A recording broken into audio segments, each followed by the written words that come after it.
भगवतलाल लाल की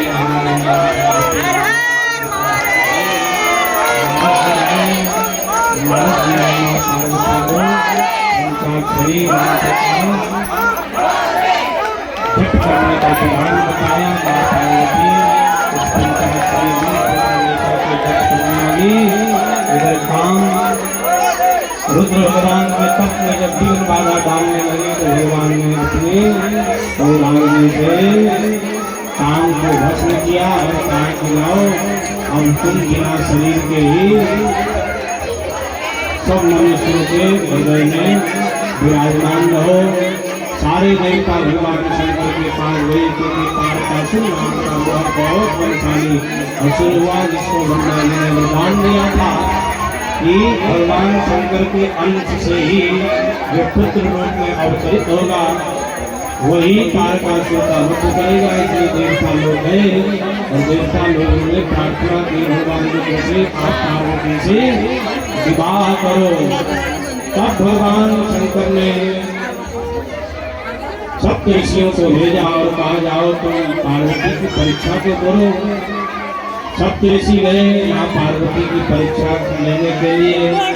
बहुत रुद्र के बारे में कहने लगे अरे वो तो शमशान घाट का वासी है, भस्म लेपन करने वाला है, उसका अपना कोई घर द्वार नहीं है और तुम ऐसे रुद्र को पति रूप में चाहती हो।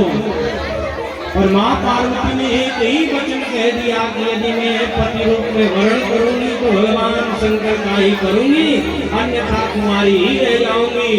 सब ऋषि बड़े प्रसन्न हो गए। भगवान रुद्र के पास गए यहाँ प्रभु माँ पार्वती केवल एक ही संकल्प लेकर के आपको पाने का संकल्प है, इसलिए अब वो मनोरथ उसका पूर्ण करेंगे।